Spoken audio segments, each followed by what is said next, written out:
그 기도를 이루어 주시옵소서. 늘 찬송하겠다라는 그 기도를 들어주시옵소서. 하나님께서 그 사랑을 위하여, 우리를 위하여 그 사랑을 베푸셨습니다. 그 사랑을 위하여 자기의 독생자까지 우리에게 내어주셨습니다. 그 크신 사랑을 기억하며 우리가 이 세상에 그 사랑을 전하려면 우리가 먼저 찬송하는 인생, 하나님께 영광 돌리는 인생이 되어야 될 줄 믿습니다. 하나님, 우리가 찬송하게 하시고 늘 기쁘게 하시고 범사에 감사할 수 있는 인생 될 수 있도록 인도하여 주시옵소서.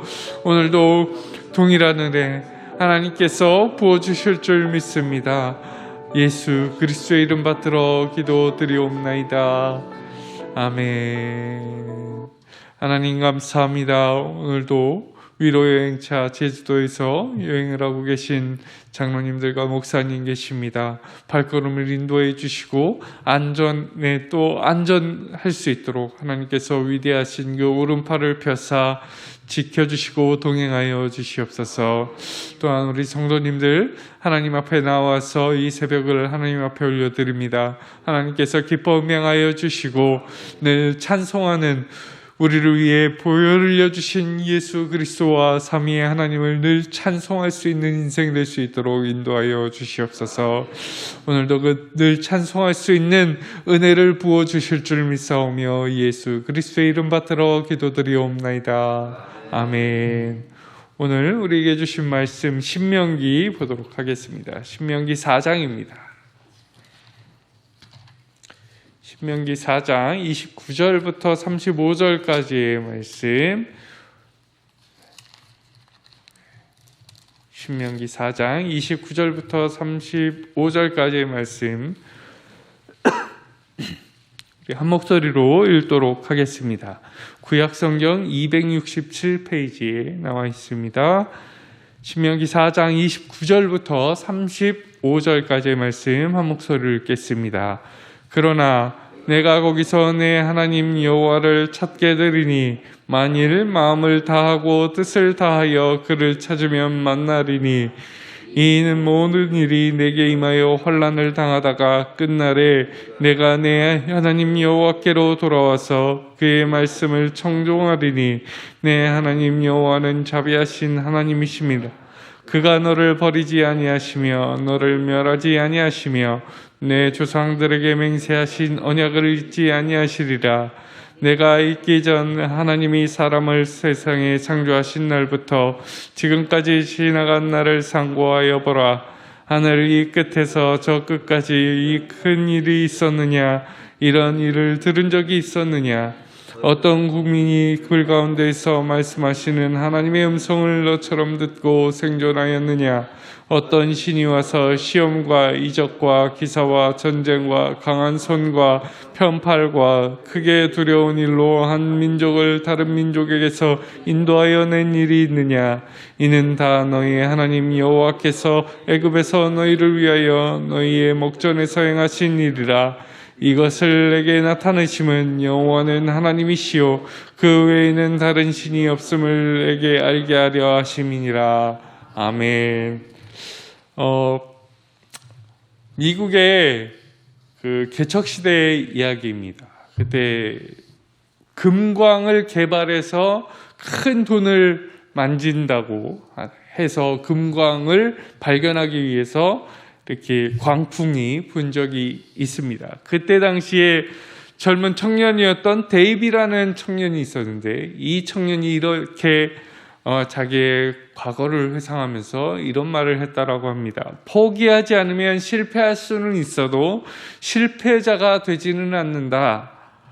이 청년이 왜 이런 말을 했냐라고 한다면 자기의 젊었을 때 금광이 엄청난 돈이 된다라고 하여서 자기의 모든 재산들을 팔고 그 금광을 캐는 기계를 사고 금광을 찾는 작업을 시작했다라고 합니다.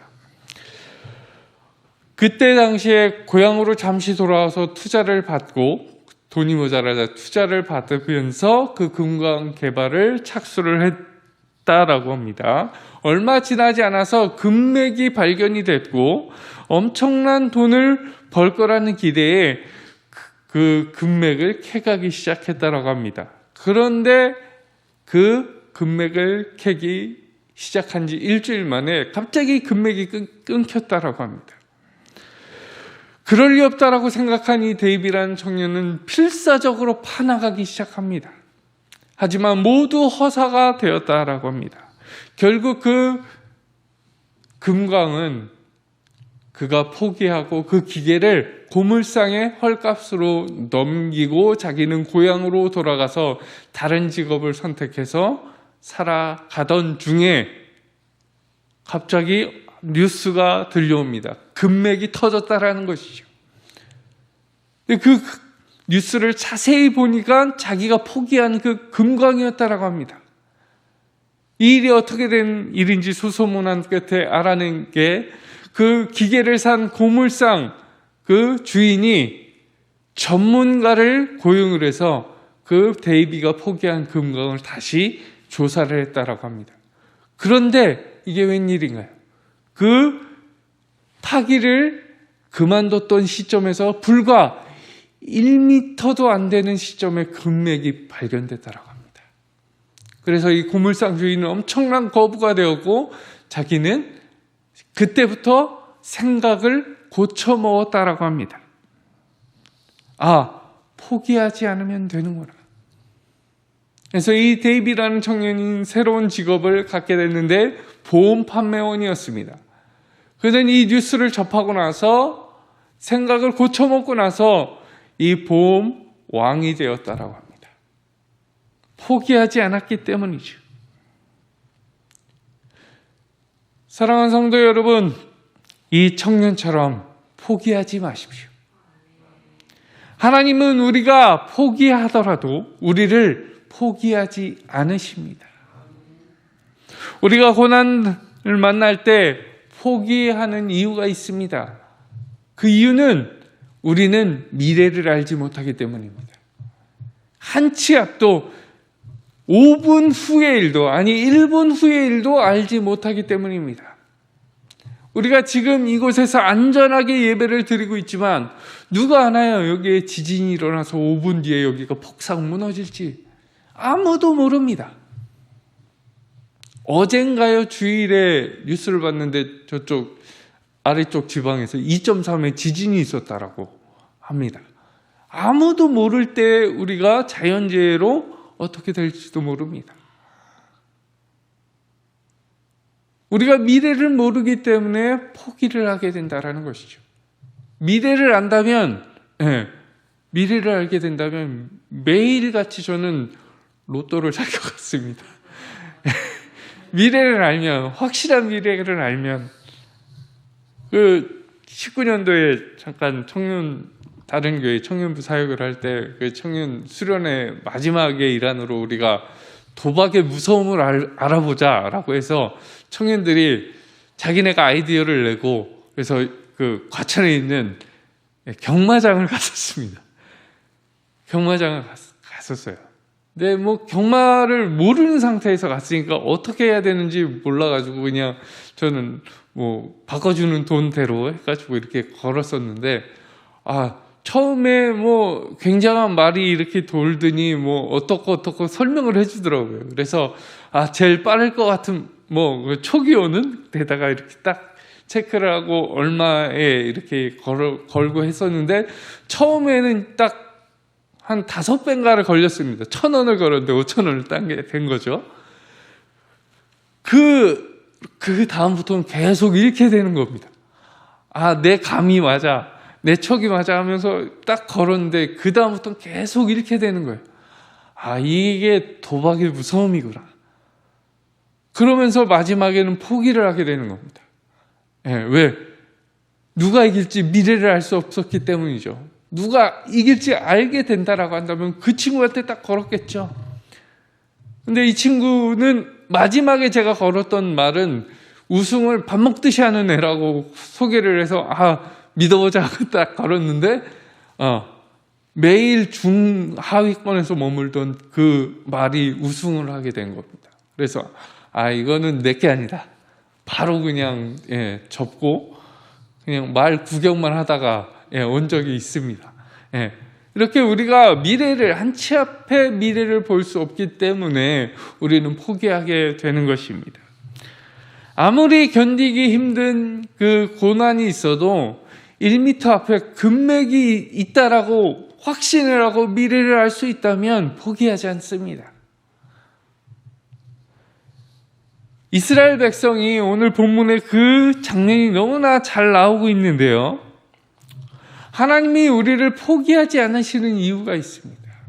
오늘 본문 우리가 읽었지만 35절에 내가 너희에게 이 일을 행함은 내가 하나님임을 드러내기 위함이다 라고 말씀하시면서 내가 너희를 포기하지 않는 이유가 있다. 내가 너희의 조상들과 맺은 언약을 기억하고 내가 너희에게 이 언약을 실행함은 내가 하나님을 너희에게 그리고 너희를 통하여 이방 민족들에게 나타내려 함이라는 것이죠. 하나님은 우리를 버리시지도 멸시하지도 않으시는 분이십니다. 왜? 우리는 하나님의 선택을 받은 사람들이고 그 하나님의 선택을 받은 사람들을 위해서 독생자를 내어주셨고 그리고 우리를 다시 한번 하나님의 자녀가 되는 권세를 주셨고 그 권세를 주신 이유는 우리를 통하여서 하나님이 살아계심을 하나님이 진정한 신이심을 드러내기 위함이다라는 것입니다. 우리는 살아계신 하나님의 자녀임을 믿습니다. 하나님의 자녀처럼 하나님을 드러내야 될 줄 믿습니다. 무슨 일이 있어도 이것은 포기하면 안 되는 일입니다. 아무리 우리가 하는 일이 고통스럽고 고난스럽고 아무리 해도 끝이 없다라고 생각하십니까? 우리가 포기하더라도 하나님은 우리를 포기하지 않으십니다. 우리가 회개하고 하나님을 찾을 때 하나님은 우리를 반드시 만나 주실 것이다 라고 말씀하셨습니다. 오늘 본문 29절이 그것을 말해주고 있죠. 너희가 부르짖을 때 하나님을 보게 될 것이다. 우리가 마음과 뜻을 다하여서 1미터만 더 하면서 하나님 부르짖을 때 하나님은 우리를 반드시 만나 주실 것입니다. 이것이 우리가 맞이하게 될 장차올 하나님의 영광입니다. 하나님이 우리를 맞이하러 나오십니다. 스데반 집사님이 그랬죠.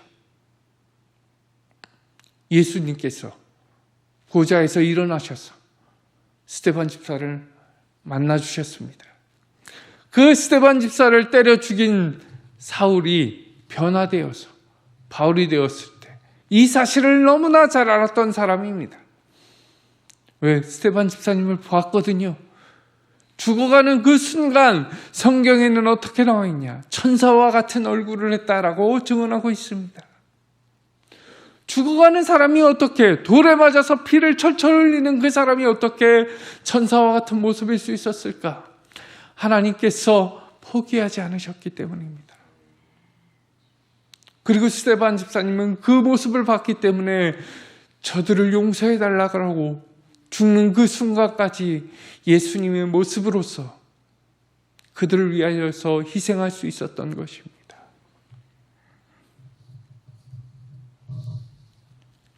이 모습을 보고 다메섹 도상에서 하나님 예수 그리스도를 만난 사도 바울은 복음을 위해서 수많은 고난을 당하고 고초를 당하고 죽기까지 이 복음을 위해서 한 몸 희생했던 분입니다.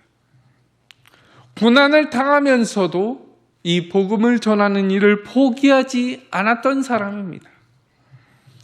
우리 함께 찾아봤으면 좋겠는데요. 그 복음을 전하는 것을 멈추지 않았던 이유를 이렇게 사도 바울은 고백하고 있습니다. 신약성경 골로새서 1장입니다. 함께 찾아서 읽어보도록 하겠습니다. 골로새서 1장 신약성경 324페이지 골로새서 1장 24절 우리 함께 읽도록 하겠습니다. 골로새서 1장 24절입니다. 찾으셨으면 읽겠습니다. 나는 이제 너희를 위하여 받는 괴로움을 기뻐하고 그리스도의 남은 고난을 그의 몸된 교회를 위하여 내 육체에 채우노라. 아멘. 이것을 쉬운말 성경에서 이렇게 나와 있습니다. 제가 읽어드리도록 하겠습니다. 쉬운말 성경입니다. 이제 나는 여러분을 위하여 고난받는 것을 즐겁게 여기고 있으며 그의 몸 곧 교회를 위하여 내 육신으로 그리스도의 남은 고난을 채워가고 있습니다. 라고 고백하고 있습니다. 사도 바울은 장차 그리스도께서 다시 올 그 영광을 위하여 그리스도의 남은 고난을 자기 육체의 교회를 위하여 채우고 있다라고 말합니다. 사도 바울은 소망을 가지고 있었습니다. 그래서 끝까지 포기하지 않을 수 있었습니다. 사랑하는 성도 여러분, 우리도 소망을 가지고 장차 올 영광을 믿으시고 포기하지 마시기를 바랍니다. 신앙 힘들죠? 점점 더 이 신앙생활하기가 힘들어질 것입니다. 코로나 때 우리가 너무나 잘 느꼈죠. 제 친구의 동생 현대자동차와 협업을 하는 곳이었는데 현대자동차에서 프로젝트 회의를 하러 관계사들 다 불러드릴 때 코로나 초창기에 교회 갔다 온 사람은 회의에 참석하지 말라고, 들어오지도 말라고. 절에 갔다 온 사람은 괜찮고 성당 갔다 온 사람은 괜찮은데 교회 갔다 온 사람만 안 된다. 교회를 다니면서 신앙생활하기가 점점 더 어려워지는 이 세상 가운데 포기하지 마십시오. 이 전능하신 하나님께서 하나님을 찾는, 뜻을 다하고 마음을 다하여서 하나님을 찾는 그리스도인들을 만나주실 줄 믿습니다. 그게 우리가 되길 주의 이름으로 소망합니다. 안상왕명교회에서 혹은 새벽에 그 어느 자리에서라도 전능하신 하나님을 찾는 자들에게, 부르짖는 자들에게 하나님은 포기하지 않으시고 만나 주실 것입니다. 소망의 인내로서 하나님을 만나시기를 바랍니다. 이 일생을 잘 살아내셨던 분이 계십니다. 우리가 다 알고 있는 디트리트 본회퍼 목사님입니다. 이분의 일화는 너무나 유명합니다. 39세 되던 그때 감옥에서 이제 죽기 위해서 호명을 하여서 처형장으로 가는 그 순간의 일화가 있습니다. 호명 본회퍼 나와 해서 끌려갈 때 같이 수감되어 있던 영국 군인이 이렇게 말했다라고 합니다. 목사님, 이제 마지막이군요. 잘 가십시오. 그랬더니 본회퍼 목사님이 그 군인을 바라보면서 빙그레 웃으면서 아닙니다. 끝이 아니라 시작일 뿐입니다. 사랑하는 성도 여러분, 죽음을 시작으로 말할 수 있는 사람들은 그리스도인들입니다. 불교에선 끝이라고 해서 상여가 나갈 때 이렇게 노래를 부르죠. 이제 가면 언제 오나. 아이고. 윤회사상 때문에 그렇죠. 다음 생에는 잠자리로 태어났다가 자기의 업을 다 깎으면 이제 그 다음 생에는 개로 태어나고, 개로 태어났다가 다시 죽어서 또 업을 또 이렇게 내려놓으면 이제 그 다음 생에는 인간으로 태어날까 말까. 이게 윤회사상이죠. 하지만 그런가요? 아니요. 전생을 얘기하지만 전생은 없습니다. 하나님께서 우리에게 주신 인생은 한 번뿐입니다. 죽음을 시작으로 이야기하는 것, 영원한 시작이 바로 죽음입니다. 이 세상에서는 끝이지만 영원한 하나님의 나라에선 시작입니다. 소망으로 삼으시길 바랍니다. 소망으로. 그래서 인간적으로는 슬프지만 그 영원하신 나라에 안식을 하실 것을 알기 때문에 아픔도 없고 고통도 없는 그 나라에서 하나님과 영원히 행복할 것을 알기 때문에 다시 만날 것을 우리는 알고 있기 때문에 소망할 수 있는 것입니다. 그 소망의 시작을 붙드시고 포기하지 않는 신앙인이 되시기를 주의 이름으로 간절히 소망합니다. 함께 기도하도록 하겠습니다.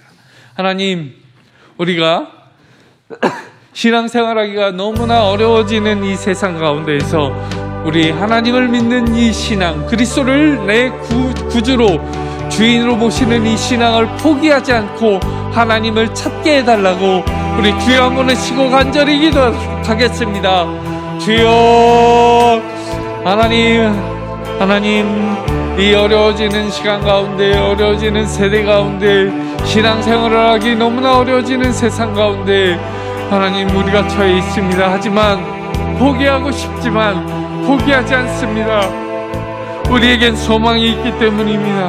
우리가 부르짖을 때 포기하지 않고 부르짖을 때 하나님께서는 우리를 만나주시겠다 말씀하셨기 때문입니다. 하나님, 우리가 포기하여도 하나님은 우리를 포기하지 않으시고 우리를 만나주시겠다라고 말씀하셨습니다. 하나님, 우리가 포기하지 않을 수 있도록 인도하여 주시옵소서.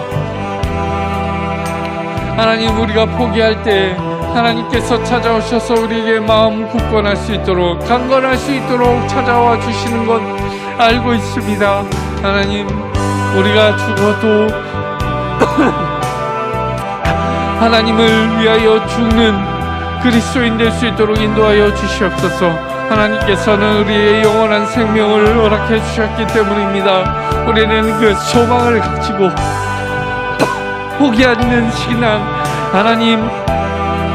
하나님을 내 구주로 모시는, 주인으로 모시는 이 신앙을 포기하지 않을 수 있도록 주님께서 인도하여 주시고 굳건한 믿음을 허락하여 주시옵소서.